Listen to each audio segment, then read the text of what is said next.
खबर भोपाल से है, जहां कोहबर पुस्तक का विमोचन हुआ। विधानसभा अध्यक्ष नरेंद्र सिंह तोमर ने पारिवारिक संस्कारों के विविध आयामों को केंद्र में रखकर लिखी गई किताब का विमोचन किया। इस मौके पर लेखक अनिल झा, वरिष्ठ पत्रकार और राजनीतिक विश्लेषक कृष्ण मोहन झा विशिष्ट अतिथि के रूप में मौजूद रहे। कार्यक्रम में साहित्य, पत्रकारिता, सामाजिक और सांस्कृतिक क्षेत्रों से जुड़े कई गणमान्य लोग भी मौजूद रहे। पुस्तक कोहबर में भारतीय विवाह परंपरा में निहित प्रेम, मर्यादा, संस्कार और पारिवारिक जीवन दर्शन को व्यापक संदर्भ में पेश किया गया है। लेखक ने कोहबर को केवल नव दंपत्ति के कक्ष तक सीमित न मानते हुए इसे भारतीय जीवन दर्शन, दाम्पत्य संस्कार और आने वाली पीढ़ियों के निर्माण से जुड़ी सांस्कृतिक अवधारणा के रूप में व्याख्यात किया है। लेखक अनिल झा ने बताया, इस किताब को लिखने का उद्देश्य किसी एक लोक परंपरा का केवल वर्णन बस नहीं, उसके पीछे छिपे भारतीय जीवन मूल्यों, दाम्पत्य संस्कार, पारिवारिक उत्तरदायित्व भी बताना, सांस्कृतिक चेतना को नई पीढ़ी के सामने रखना है। विधानसभा अध्यक्ष नरेंद्र सिंह तोमर ने कोहबर के लेखक अनिल झा को शुभकामनाएं दी हैं। देखिए, जो कोहबर किताब है, जो लेखक हैं डॉक्टर अनिल झा, उन्होंने बहुत रिसर्च किया। मिथिला की जो परंपरा है कोहबर, जो विवाह के बाद पति पत्नी जब आते हैं तो उस कमरे में कोहबर लगाई जाती है, विभिन्न प्रकार की कलाकृतियाँ हैं।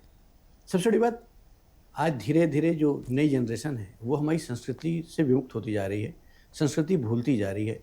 तो श्री झा की जो ये किताब है कोहबर, कहीं ना कहीं हमारी संस्कृति को जीवित रखने का प्रयास है और आने वाली पीढ़ी को किस ढंग से हमारे कल्चर रहे हैं, हमारे संस्कार क्या रहे हैं, उन तक इस पुराने का प्रयास है।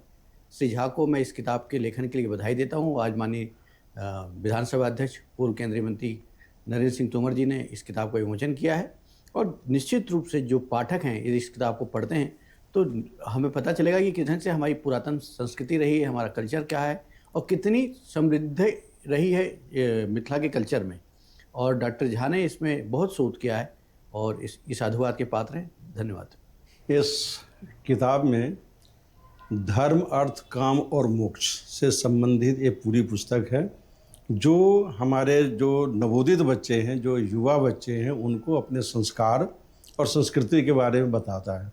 दूसरी बात यह है कि ये भारतीय परंपरा, विवाह परंपरा पर है और विवाह के बाद एक कोहबर एक प्रथा है जिसमें पति पत्नी प्रथम दिन उनसे मुलाकात होती है और उसमें धर्मानुकूल एक दूसरे के प्रति वो संबंध स्थापित करते हैं, जिससे धर्मज्ञ संतान उत्पन्न करने की उन्होंने वो वीर्यारोपण करते हैं और उससे धर्मज्ञ और विद्वान, विदुषी संतान उत्पन्न होता है।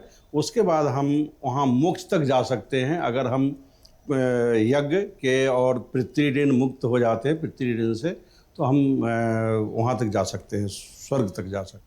ताज़ा खबरों के लिए लाइक, फॉलो और यूट्यूब पर सब्सक्राइब कर बेल आइकन दबाएं। साथ ही हर अपडेट के लिए विजिट करें swedeshlive.com।